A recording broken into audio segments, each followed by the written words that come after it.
We're brought to you by the letter D, as in DJ. Yes, that is one of the initials in my name.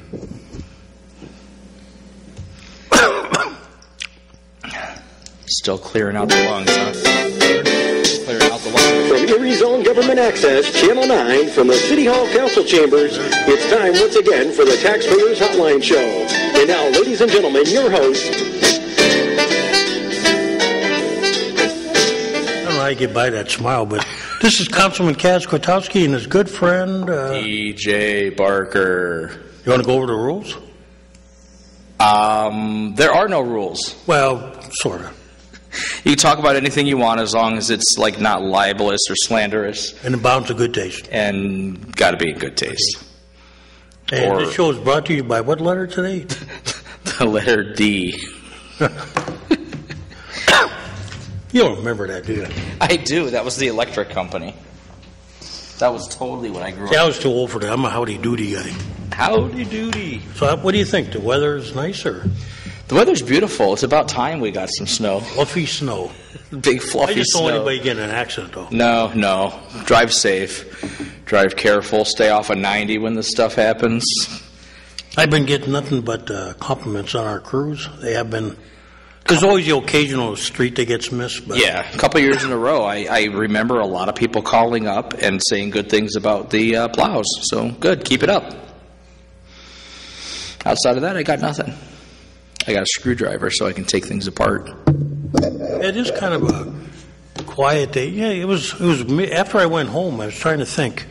We had so many questions last week, and a lot of them got answered on TV like the next day. Good. But... no, the bad news is the bad news. We lost our lawsuit, so... Oh. With the hotels. Oh, we had a lawsuit with the hotels? Well, it was an appeal. Yeah. So it's not really a lawsuit, but it didn't work out. Why? There's a state law that says they're allowed to do what they're doing.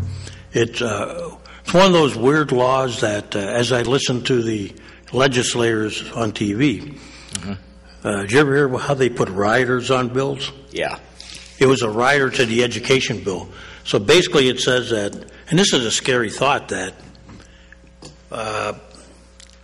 if the building has a function that corresponds with the Civic Center, then it could be tax exempt. You know, based on if the Civic Center owns it or...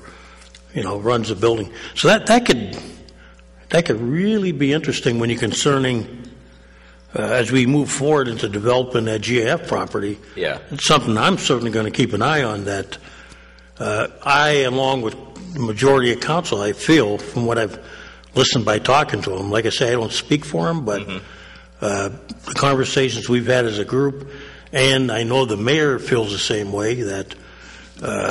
We have to have more taxable properties. Yeah, I think we have to put a kibosh on I can't tell you the... tax exempt. Oh, pardon? We got to put a kibosh on the tax exempt. Oh, there's nothing we can... People ask me all the time. In fact, I had a gentleman this morning called me about it, and he was not happy, and I said, what can we do?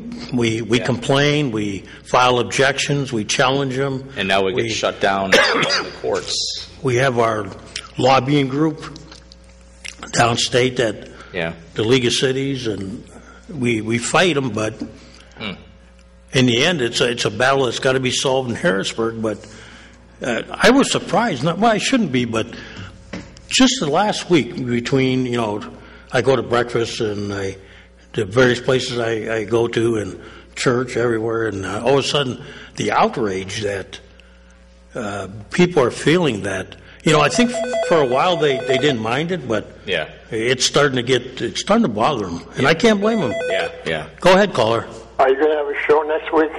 No, I don't think so. I think I'll ask Mike, but I think City Hall's closed. Yeah, I was probably thought it would be too. He's coming out now. He'll talk. Okay. We're closed Monday, right? 2 weeks. Oh, we're closed the next 2 weeks? Yeah. You hear that, sir? 2 weeks? Yeah, because we got New Year's and it's the way they fall this year. Yeah. Okay, then. Have a good day. You too, and have a good Christmas and a Happy New Year. So I'll be listening in case I come up with something. Yeah, do that, because we got a couple guests that called me that want to come on the show, and we're going to try to book them in here. They have some interesting, one is with a county office, and we're going to try to hook up with them and try to get some guests here during the course of the year. I'd like to even get the airport director to come in here. Got to get John in there. I asked him. He's coming off the sick list. He was in the hospital. That's why he hasn't been calling in. I keep DJ will tell you. I keep pressing him. Yep. I don't know. I'm going to tell him. I'm going to try to force the issue because he's an amazing guy when you get him off the air. Okay. Have a good day. You too. Hey, thank you for calling. Merry Christmas. Bye. But yeah. No, were you gonna? No, go ahead. I can hold. I wanted to bring something up, and I don't want it to put a damper on anything. But why does it feel like we're being punished by the county for things not going the way they want it? What do you mean? As an example, the Diabetes Association of Erie County has just closed its office. They closed their office? They closed their office. I wasn't aware. They're having a fire sale right now. They're getting rid of everything because they were defunded and they didn't give them a reason. That bothers me, but I'm wondering if more things like that are going to happen. But that's not so much a city issue as diabetes knows no boundaries. It's a county-sponsored thing in the city, and I'm wondering if we keep an eye on things like that. I just think most things are in the city because. Yeah. Well, yeah. But I don't think they're punishing us. But it bothers me the reason that that would be political suicide to shut it down out of spite, because diabetes is, and I have it, it's a major. Yeah, I have the sugar as well. I know. And I've gone to the Diabetes Association. I'd be willing to. Defunding is a reason, but I wonder why. Yeah, why they did what they did. If there's a duplication, that's one thing. But I watch them hand out money all over the place. Yeah. And if they don't think diabetes is an issue worth. I just think we need to keep an eye on it. There are places that I think have been good to people. Yeah. Cancer Society is one. Oh, yeah. They've helped people. Diabetes Association. I've gone there for different things. They've been. I know. I've worked with them over the years. Working up there at CAT, they have shows on all the time, and now they don't have funding, and they're losing their office. Do they have a number?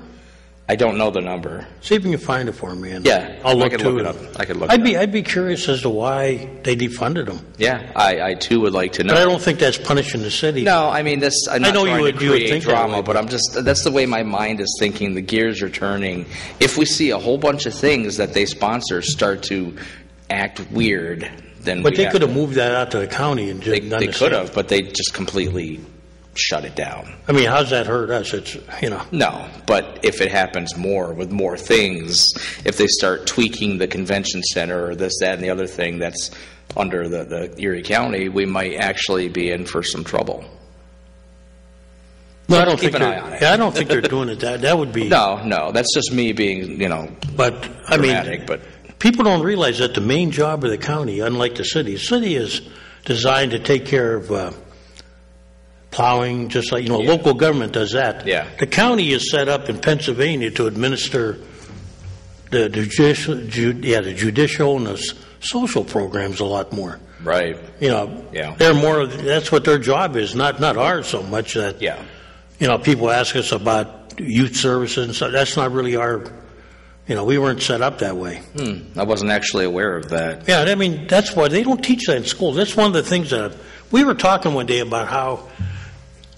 People, even not just kids, will come up to you and they'll go, they'll say something like, how does Pat Harkins get back and forth to Washington, D.C.? Yeah. He doesn't. Mm-hmm. He's a state rep. Yeah. And they go, what?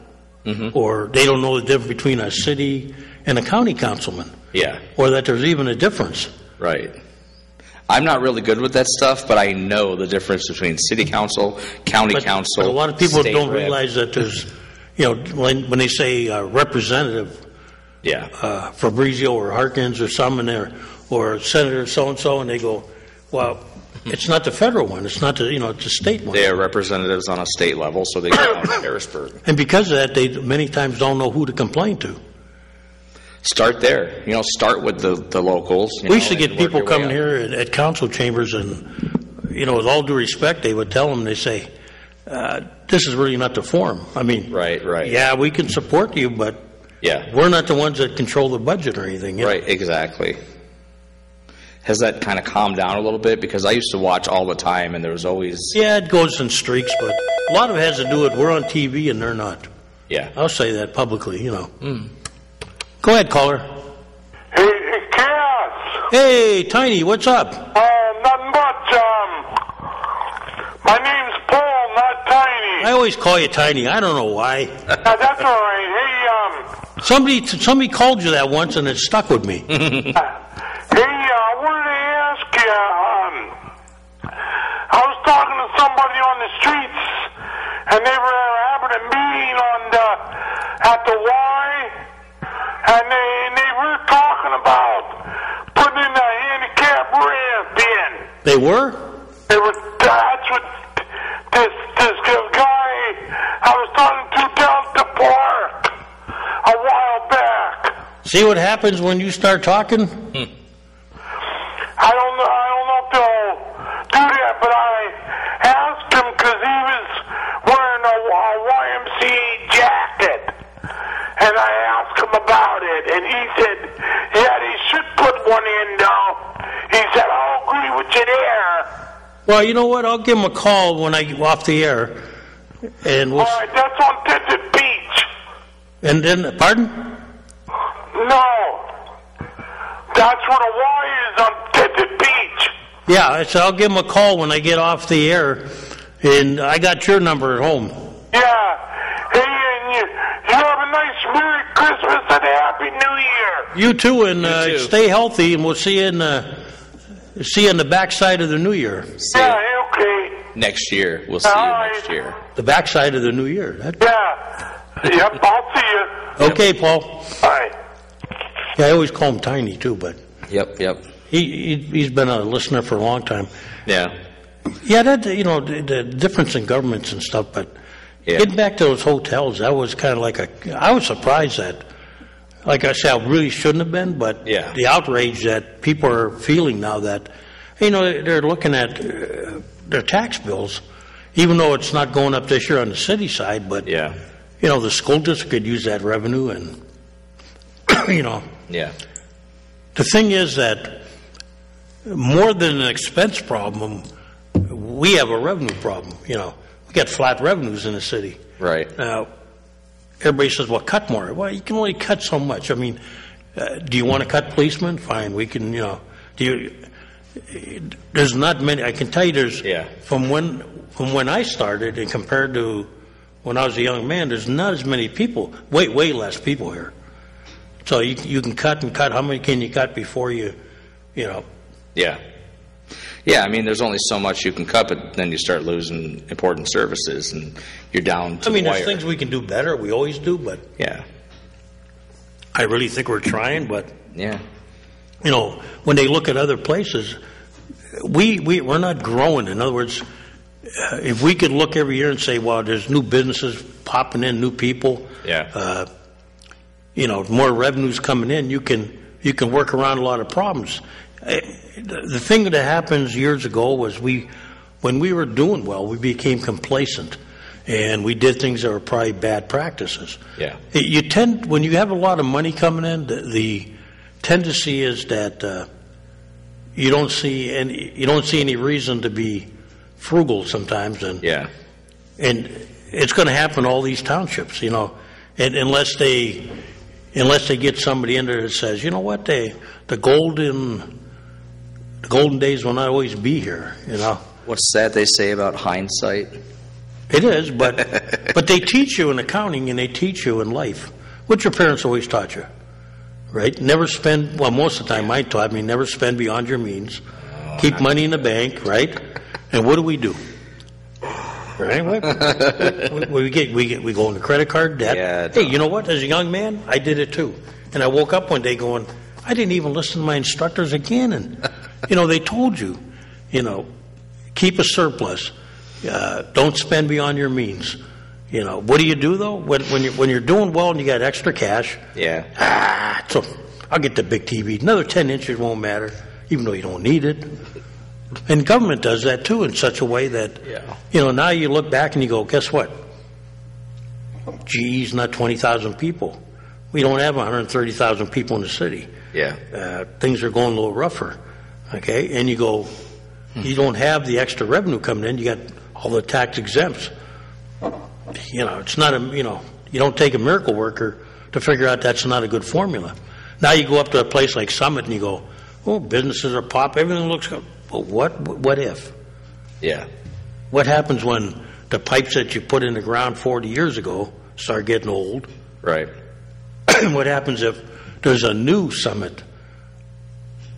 Just a little bit further south. Well, if you think about it, when I was a kid, it was Mill Creek. Yeah. Nobody lived in Summit. Then all of a sudden, Summit, right?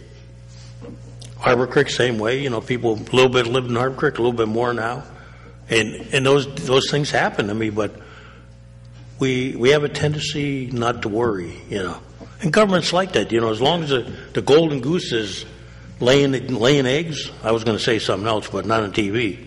But as long as that goose is doing that, yeah. There's tomorrow's never going to come. So is our goose cooked? No. Okay, good. Well, you know what? Let's face it. People think this problem's going to go away in 2 minutes. No. Yeah. It won't. But it's kind of like, what do you do? What do you do when you're being pushed back inch by inch, right? Well, what do you do? What are we going to do? How do we try to dig your feet in and say, you know what? Are we digging? Are our feet dug in? I think we're trying, but as they say, the first step to when you're being, you're playing football or something, and they're just, or you're trying to, what do you do when you got a heavy object coming down and you're trying to keep you. At some point in time, you got to say, well, first I got to, before you can push it back up, But I think, anybody thinks it's an easy problem, not going to happen, Yeah, there's no such thing as an easy problem. It all depends on your perspective. And I think sometimes we're looking for the miracle to come in from when sometimes it's the people that are in this community. Looking hindsight, like you say, is great. Mm-hmm. Well, if you look at it, many of the factories that became big and then moved on, started in somebody's garage here or something. Right. So the same thing could happen now. In other words, prime examples, Erie Insurance, a local company. I was reading the article in the paper how there were something like, I think 60 workers, if I read it right. Yeah. And now we're talking maybe in the thousands per, Right. And you go, they were in one little building, now they're talking about a campus. Yeah. And you look at Smith's Provision, you look at other, and you say, maybe we need to help them become bigger. Right. And keep them here, find a way to, don't allow them to be bought out like, the old brewery was. And, you start looking at the losses that you had, and you got to say, how do we save them, But we're all looking for the big miracle, the big steel plant that's coming in. I don't believe in miracles per se. I believe in work. Well, they come as a cost, but there's a lot of people in here. Small business development is, you look at people that start out with 5 workers, and then in a few years they're up to 20. Yeah. Doesn't sound like a big deal, but it is if all of a sudden that's 100 or 200 people. Yeah. Down the line, because Mm-hmm. But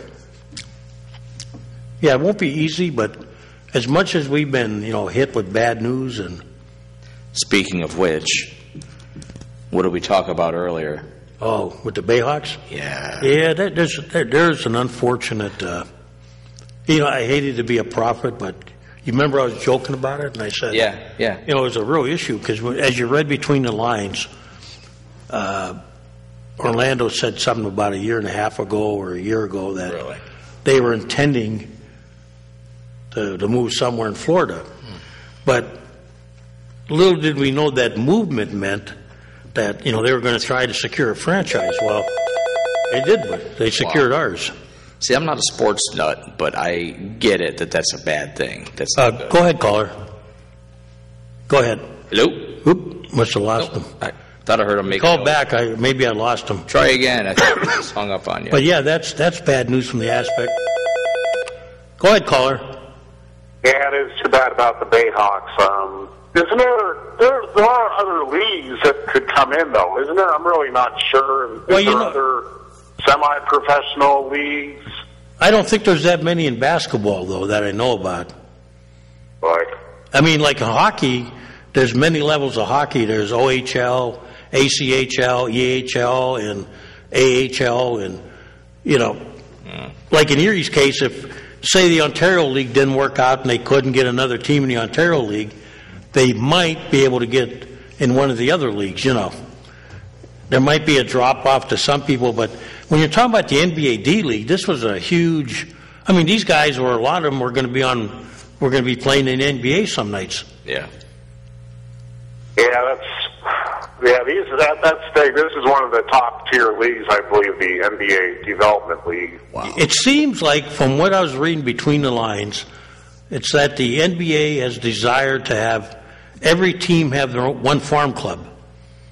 In the past, like, we would share, we were like, one year we belonged to Cleveland, Toronto, and there was Fort Wayne belonged to 3 teams, but that's all changing. And if I read and I didn't read the article, I apologize, but someone paraphrased and told me that the league desires, or the teams do that, the teams be in close proximity to them.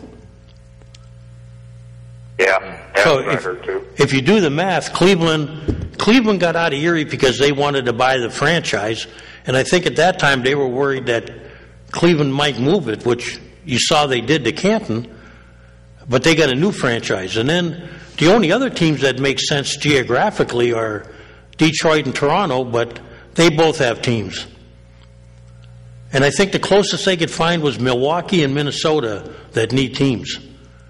But if it's true that they want to keep them closer to home, how long would we have a team, Yeah.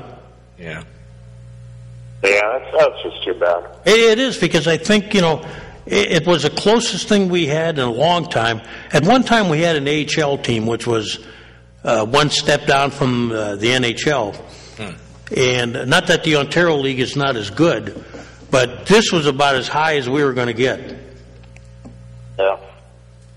I had a question for you guys, too. Can you find out about these new or are we getting new license plates? Or, I don't know, maybe DJ can look on his phone and get some information. I know you're talking about the stickers. We're supposed to get rid of the stickers, I heard. Yeah, but this is what I don't understand. They say the police are supposed to be able to scan your license plate.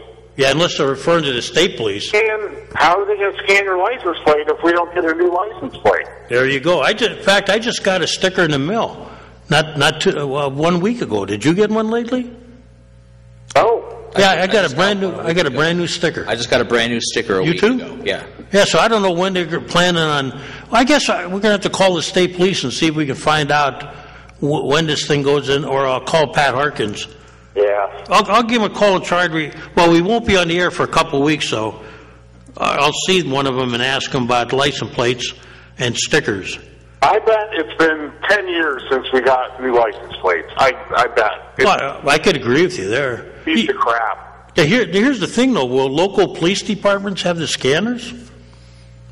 I wonder how they're going to work that. I don't know. Or are they going to put them on, like, cell phones? Or? Yes, I'm not even worried about that. I just want a new license plate.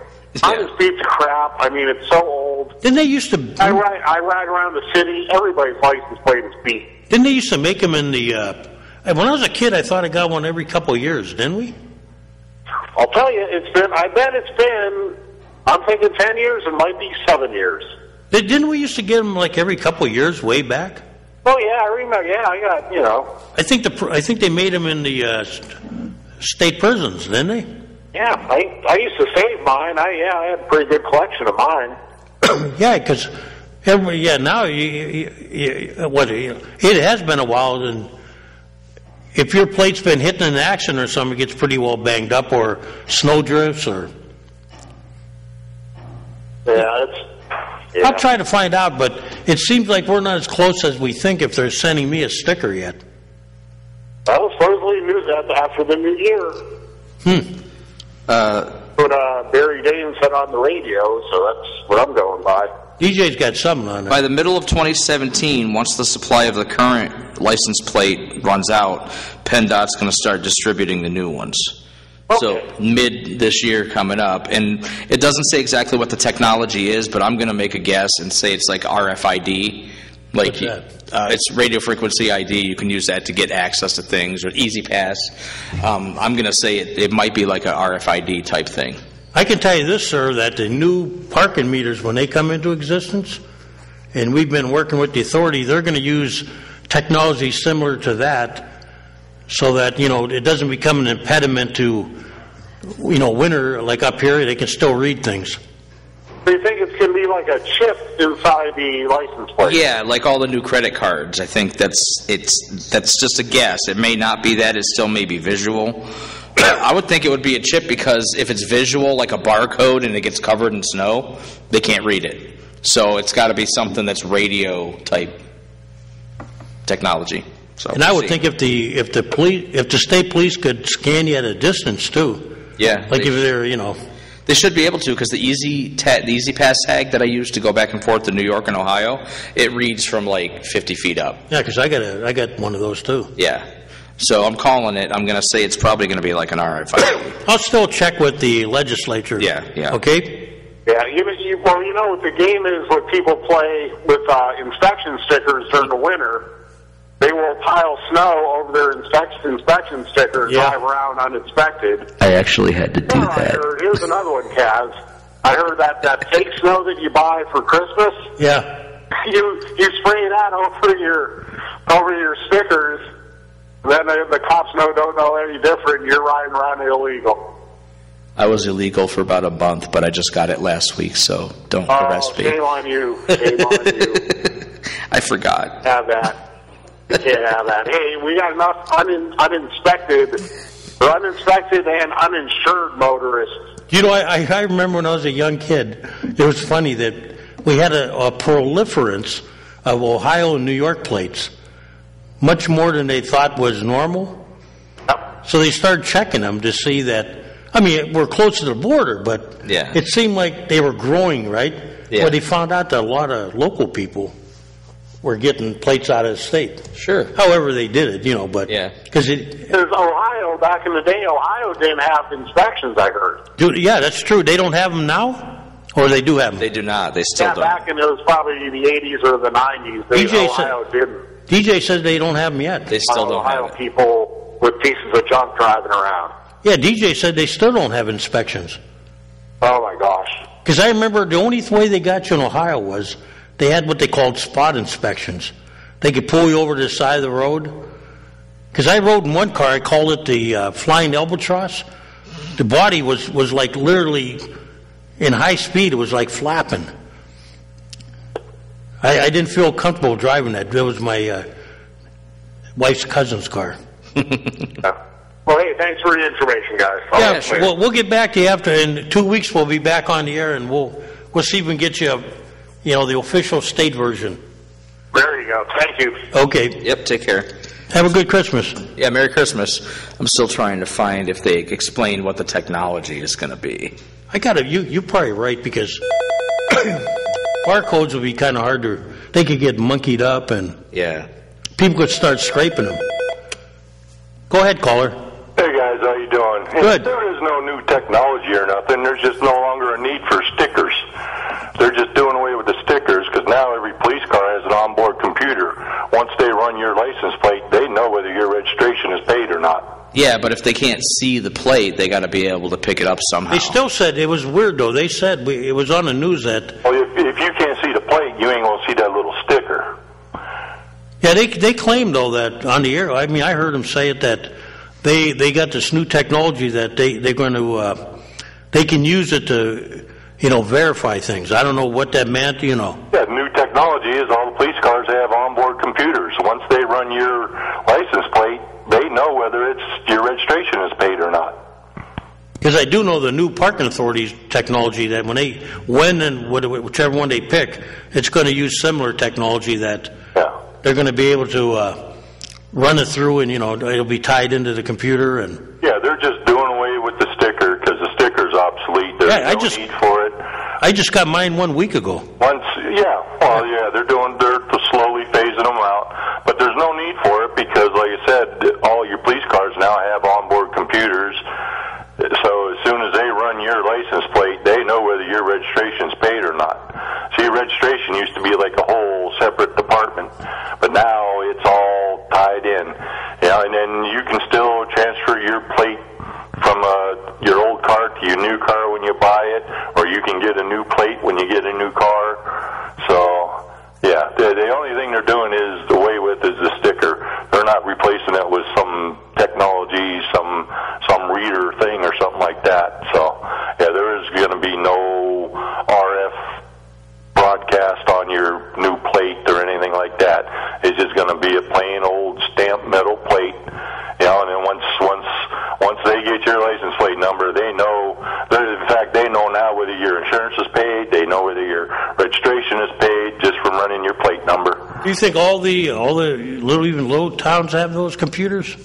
Well, I assume they do. I mean, what's a computer cost nowadays? Even your one police car towns. Yeah, it's not cheap. In the case of Erie, it's not cheap because we brought it up at the council meeting that to equip a new police car is not a cheap date. No.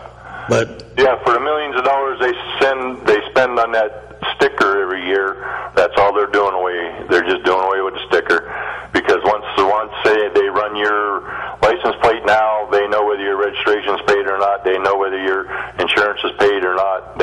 All that stuff is all that information's in one area now instead of finding different things. So it don't matter whether you have a sticker on there or not. So it's called ALPR, Automatic License Plate Recognition. It is. It's optical. So if your plate's got snow on it or something, though, I don't know if they'll have to pull you over, I guess. I'm sure they worked on it, though. Yeah. So, optical. like I said, that's the way it was explained to me by a Pennsylvania state trooper. So that they're just doing away with the sticker. It's just the sticker's obsolete. The plates, you're going to have the same metal plate for years to come. Boy. Be nice if we could change them every once in a while, but it still says in mid-2017 they're going to be passing out new plates. So I don't know what that's about. Well, every so many years. We haven't had them for a long time. You got a lot of people that just keep transferring their plate. They're probably just going to put a limit on that now. You can't keep the same plate for 20 years, So I used to like getting a new plate because they change them once in a while. The appearance changes, I remember the old dark blue and yellow ones. I used to like those ones. They had some with the outline of the Commonwealth on there, and then they had I remember when the New York plates changed. I think they changed to like white and blue or something, and then they looked just like PA. And then there was a time when like PA, Ohio, and New York plates were all the same, and they had to start changing the colors. One of the most popular ones was the Niagara ones in Erie. Yeah. Yet they don't want to make them because they're hard to read. I know an automobile collector guy collects automobile memorabilia and all that. He's got a bunch of old leather Pennsylvania plates. Oh, leather? Man, that's weird. I never heard of that. Those are back in the 20s. What did you do, strap them to the front? First come out. No, it was just a leather tag. I think back then they were on the front bumper. I don't think they were in the back. When you go up to like Prementi's or some of these other places, and they got them hanging up on the... Kind of reminds me of some garages I were in when I was a kid. Oh, yeah, I got a pretty good collection myself. I probably got 10, 12 different plates just from my lifetime of driving. See, my wife would never understand why a man would want to save those, but there's a story goes with each one of those plates, too, Oh, yeah. That first car, that car you wrecked, that car that somebody else wrecked. Yeah. It's amazing what the plates look like, though, Yeah. Oh, yeah, different, too. Yeah. I've always, if I was going to be a collector, I always wanted the one from, like the Northwest Territory or some in Canada. Well, I done a lot of fishing in my time, and I out in Lake Erie, I pulled up a Texas plate. What's the other one I got? I think it's a Oregon plate. I have that were snagged on fishing hooks. Really? I wonder how they got out there. Must have been thrown in there, huh? Wow. I have no idea where they came from, but there were a couple I got hanging out there. Texas, yeah, I'm pretty sure the other one's Oregon. But yeah, it is crazy when you go to somebody that collects cards and you see them lined up there. And, yeah. But yeah, like I said, that's what was told to me by a state police trooper that is doing away with the tag because there's no need for the tag anymore because all the information comes right from your plate number. So, but cool. Anyway, you guys enjoy your holidays. You too. Merry Christmas. Bye. Yeah, I thought it was going to be something else, but I can't imagine it actually being... Sometimes the answer is simpler than you thought. Yeah, they're just optical recognition. Go ahead, caller. Hi, Chaz. Hi, DJ. Hey. Is your next show going to be on January 9th? Let's see. Weeks from now? We got 2 weeks. It'll be in 3 weeks. It'll be 9th. The 9th. Okay. Yeah, City Hall will be closed, so we have to depend on our engineer here, and he'll be getting a well-deserved holiday. I thought he just lived here. Okay, have a happy holidays. You too. Merry Christmas, Happy New Year, Happy Holidays, whatever. Happy Hanukkah. Happy Kwanzaa. Did I cover them all? Same to you guys. Thank you. We'll see you after. It's Sal, right? Pardon? Sal. His name's Sal. I'll let you push it. This one, right? Yeah. I trained you well. Taxpayers Hotline. Yes, good morning or afternoon. I think I know who this is. I hope you do. You owe me something, though. I'm not going to give away your identity. Announce it over the air what your phone number is for this Taxpayer Hotline. I'm not going to give your identity out, but I know. I better get that Maserati I wanted. That Lamborghini. But I have to call the treasurer's office, and then some other office. Finally, they came up with your phone number so I can call you. Why? It's right. It's on the internet. Well, I don't. Oh, you don't get the internet, right?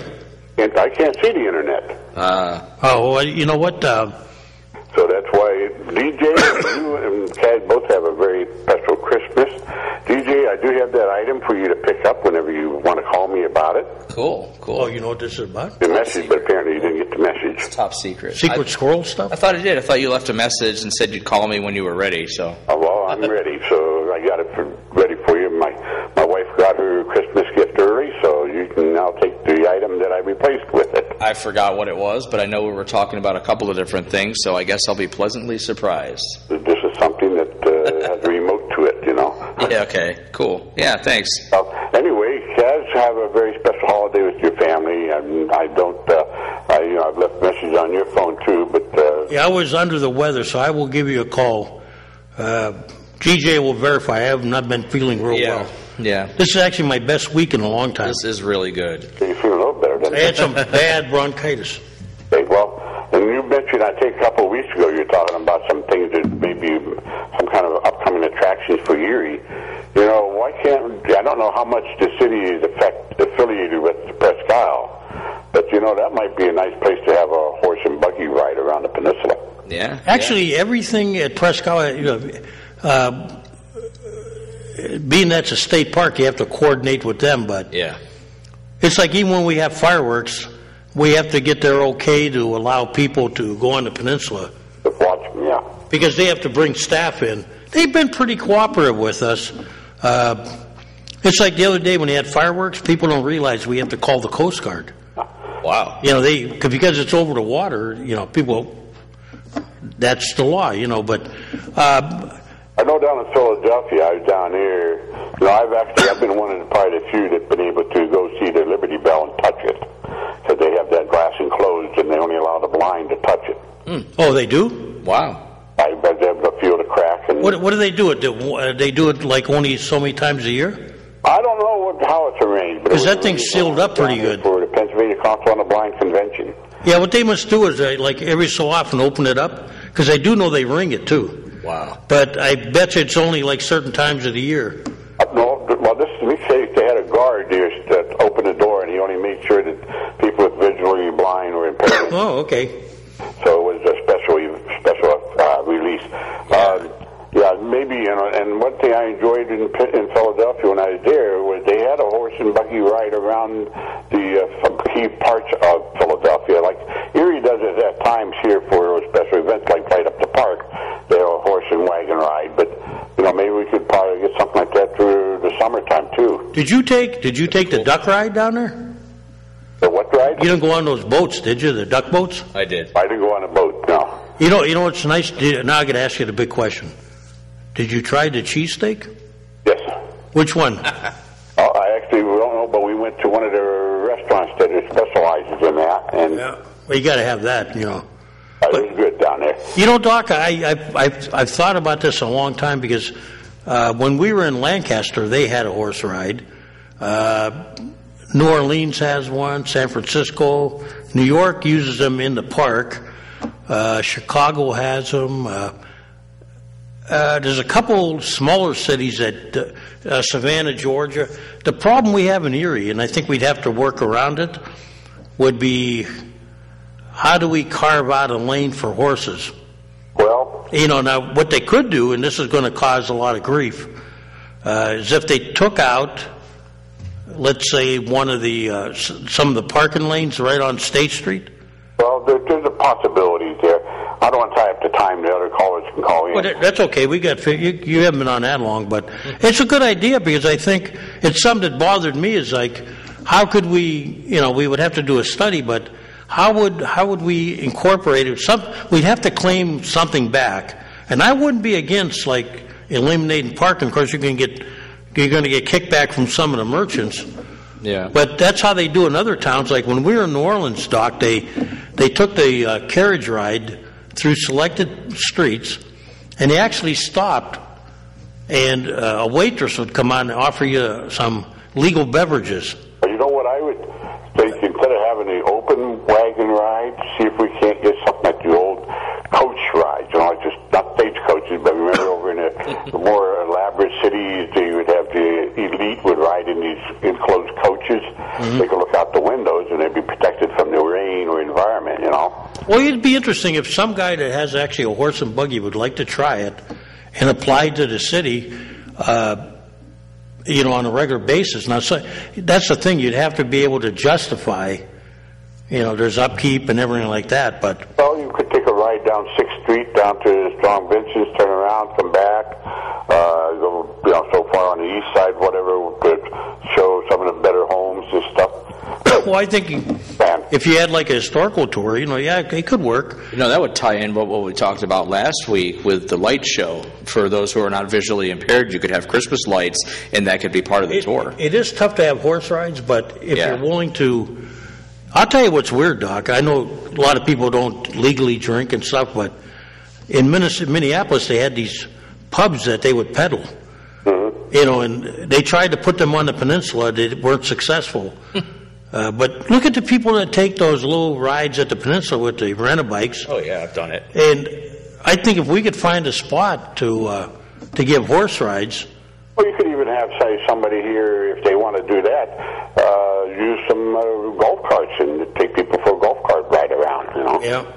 Something like that. But I think those are some ideas. I think if you wanted to take if you're doing the bar circuit, and I hate to pick on bars, but if you wanted to take a horse ride from one end of State Street to the other and impress a young lady or something, No, I mean, seriously. I mean, that's if you go like New Orleans, that's what they do. They give you a little short ride, and you can go and they take you along the tour, and you can get off if you want, But it's DJ. I think he wants to name it the Love Connection.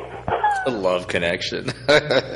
But no, I've thought about why we don't have it for years. But I know some of the problems is we have to get in our head that we would have to give up, some parking somewhere. Do something. Somewhere to get it to grab another lane, I'm going to let you guys go so you can go ahead and let some other callers. You guys have a blessed Christmas and a Happy New Year from the sounds of it. So, you too.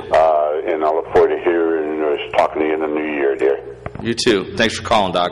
God bless. Bye now. Bye. I'll tell you what could work. I just thought about it now, now when you were talking. Their intent is to diminish the width of 12th Street. Really? Yeah. Now, there's not much... Well, you can see they already got look in front of your place. You cannot park in there, along there, and you can't drive in there, right? Yeah. They got the white diagonal lines. That's what their intent is, to move the sidewalks out. But they don't have the money to do it yet. They want to make it pedestrian friendly, and we'll get back to that, how they can make that work. Go ahead, caller. Hello, Kaz, DJ. And Hey. Guys, a Merry Christmas and a Happy New Year. Merry Christmas. A great job on there. Thank you. Nothing to say, no complaints today? Thanks. Oh, okay. Man, come on, make something up. Now, no, you have a Merry Christmas, Happy Holidays, too. Merry Christmas, Happy Holidays, all the stuff. Thank you. We'll see you after see you around the 9th then. We'll see you next year. I love saying that. Hey, thank you. Yep. Here's what I think could happen on 12th Street. Maybe we don't pave the sidewalks and widen them, the sidewalks. Yeah. What if, now, it hasn't transitioned yet, but you got like Lavery's Brewery there, okay? You got, Hungry Howie's, okay? McDonald's, okay? Yeah. If it continues to develop in a way that we get other unique businesses, specialty stores or something, if that could develop, if it could, okay? Yeah. Then you might have a reason to run like horse rides on 12th Street. Yeah. Don't think that's as wacko as it sounds. Well, I was going to say, I've been to a lot of different cities. Because then you'd have a wide, you'd have a... I've seen a lot of cities that do stuff like that. I see cities even in Cleveland and I think down in Pittsburgh, I've seen bicycle lanes. So there's no saying we couldn't set up a multi-use lane.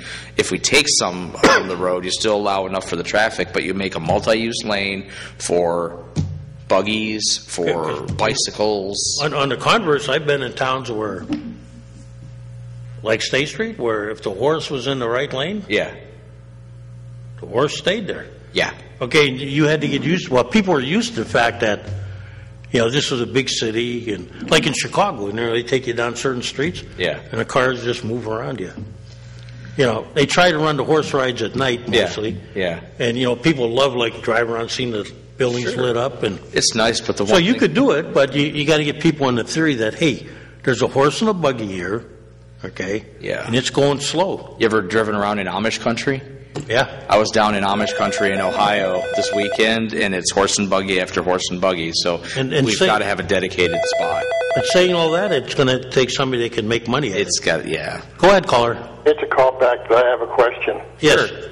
Whose idea was it to put these, I don't know what you call them, these parts that stick out at intersections? Oh, you mean the bump outs? That's what you call them, bump outs? Yeah, that previously dates to, that was a previous council, and also there was input from the DID, I believe, and they had a couple of groups that all looked at that, submitted a plan to the Commonwealth. Because there was funding available, the Commonwealth gave them money. And here's the bad part, from what I understand, that if we were to change our mind, we would have to pay that money back, because that was, the plans were approved by the state, the Commonwealth, and by, the local, we signed off, and, I happened to be going over 12th Street Saturday morning, and it was still a little dark yet, and I came to State Street, and I had to just go in the other lane a little bit, because the snowplow aren't plowing the snow all the way back. If I wouldn't have seen that one little reflector sticking up, I would have went right through it. Yeah, I don't think they're marked. I mean, I know they're there now, but for out-of-towners or something, I can just imagine scary. A plow hitting one of those at full speed. You know what the problem is? It's part of a master plan. You're still there, right? Yeah, I'm here. There's a huge master plan. In fact, I was talking a little bit with DJ about it a minute ago. It entailed 12th Street and their vision of, when you listen to the plan, they were saying, for instance, Peach Street goes from 2 lanes to 3 lanes to 2 lanes to, back and forth. Their plan, and they haven't completed because it's very costly, was to standardize the lanes and to slow down traffic, make them more business friendly, so that their theory was that businesses would locate here because people would stop and be able to park. You still there? I'm here. Well, I heard some click, but like most plans, I mean, that's why you got the stripes on 12th Street, because they don't want you using the outside lanes or the inside lanes if you're near the sidewalk.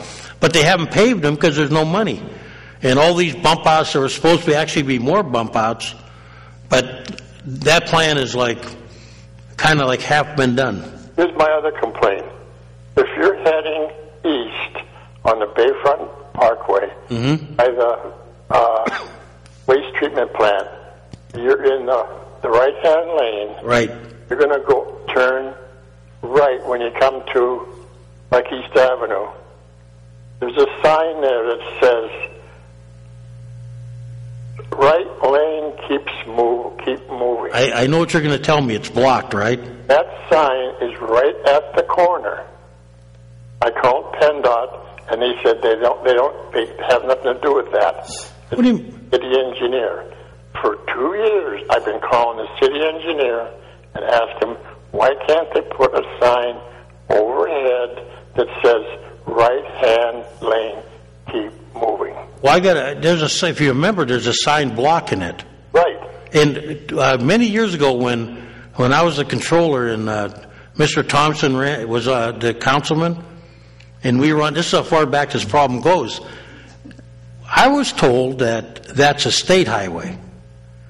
And so we had to call PennDOT, and PennDOT got that gentleman he should have removed it, but what he did, he took all the swinging signs inside there and removed them, but now I notice they're coming back. And I said that one day, and I wasn't making this up, somebody couldn't see that keep moving sign and they stopped. Right, they still stop. Yeah, and I almost ran up the back. I'll tell you what, that's my personal bugaboo. Yep. I will take care of it for you one way. I'll get you an answer because many years ago when I got it taken down, they told me that was a state thing. Now it's creeping back. We'll find out. The state PennDOT told me it's engineer's job to do that. Okay, we'll get to the bottom of it because either way you look at it, even if they don't put it up on top, they better take the other one in front of it down. Move it back further. I agree with you. I don't know you know what? Yeah. I don't understand. They've told me there's laws of where they have to put them.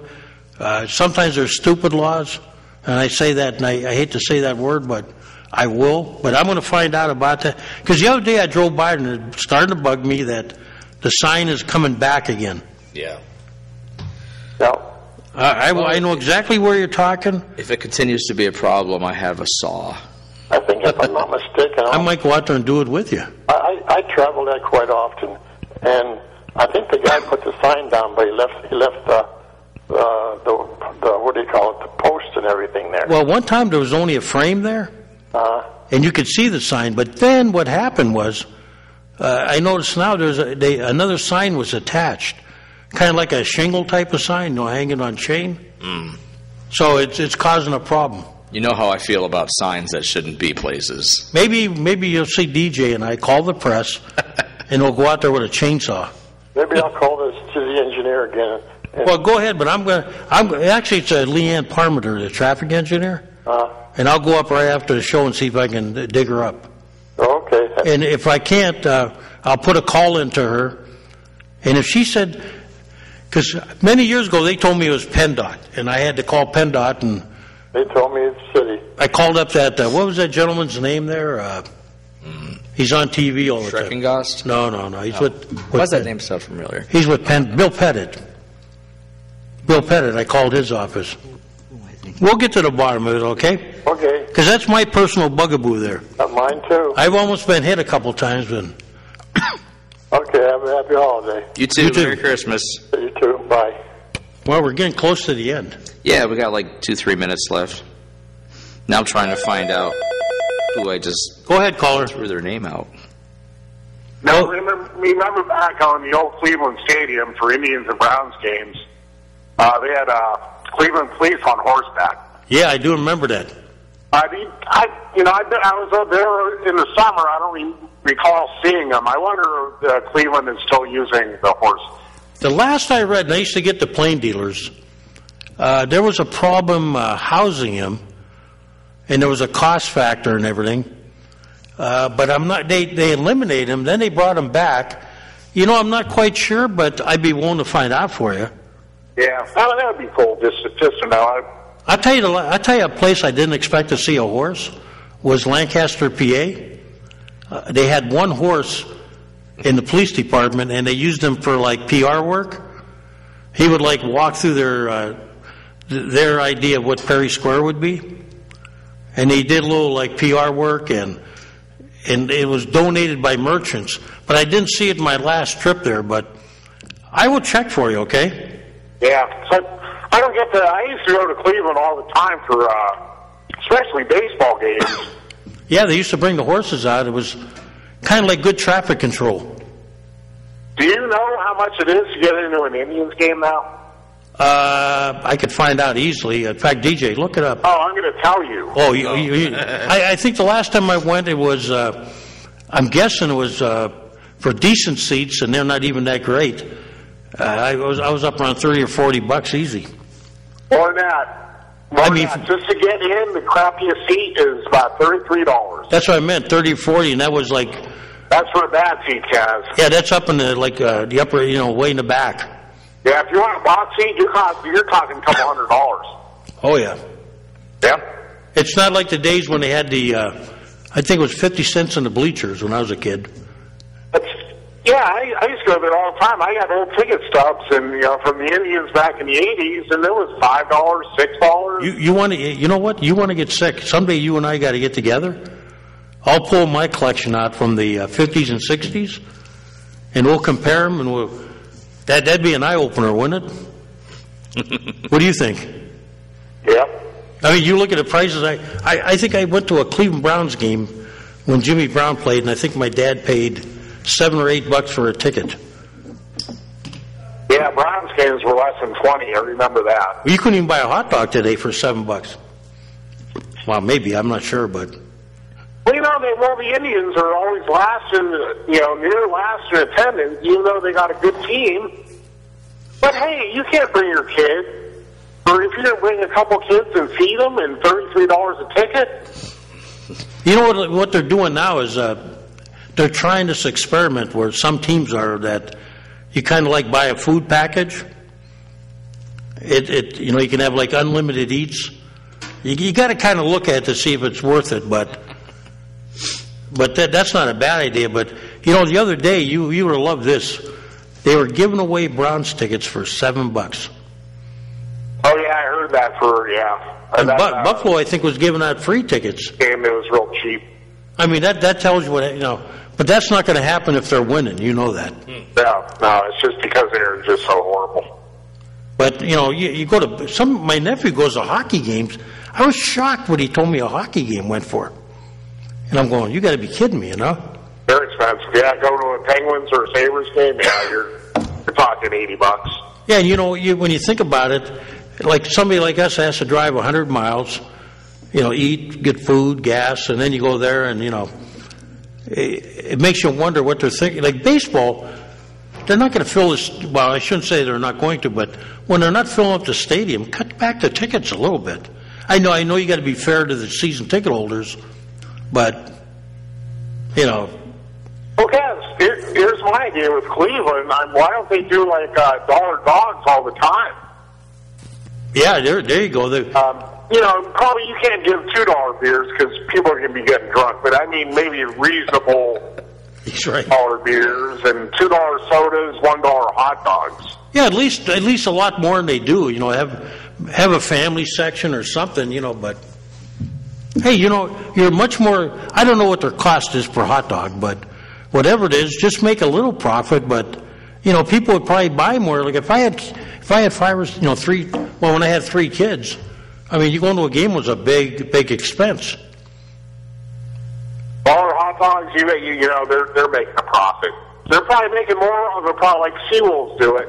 They're probably making more of a profit selling those dollar dogs than they are during the regular season game because they're selling more dogs. Oh, absolutely. I remember when hot dogs were 15 cents. I haven't got a sign up in my office that says 15 cents hot dogs. Well, he's living in the past, ain't he? Hey, thanks for calling. Yeah. Hey, you guys have a happy holiday. You too. Yeah, you too, man. And Merry long live the Christmas. days when you could get 3 for a quarter at the Greeks, right? Oh, yeah. Yep. Take care. Yep. Or East Avenue at night after you're drinking, Kaz. That's true. I remember those days vividly. You remember that? The East Avenue, that New York lunch used to stay open all night. Yep. And you go in there, and after you're drinking, go in there, and oh, man, that was good. We got to get going. Nothing like a chili dog with on a stomach full of beer. Yeah, I know it. I'll talk to you guys later. Yeah, we are out of time. Yes, we are. And you know what? Merry Christmas. What do we got? You don't have to open it here on the air. You can. But you know what? It's something we talked about. And that's the best wrapping paper. Thank you and the listeners for being here for the year. Yes, and we will see you all next year. We got to thank Mike. We got to thank you in the back room there. Michael, thank you. He won't take a bow, though. No, But- he did. I could sense it. He's in there bowing right now. You want to remind our listeners that We are gone for the next 2 weeks. So the next day you will see us is on the 9th of January. everybody have a Merry Christmas, Happy Hanukkah, Kwanzaa, Christmas, Happy Hanukkah, Happy Festivus. Christmas, Festivus. have a Happy New Year, and whatever holiday you have a good time, a safe time, and enjoy your family, and we'll see you. Don't drink too much. Don't eat too much. We'll see you Well, on you're the asking 9th. an awful lot. You know that? Stay away from the eggnog is what you're saying, right? I love eggnog. With the Not the alcoholic kind. I Okay. can't try. I don't like drinking. But anyway, see you. thanks for coming.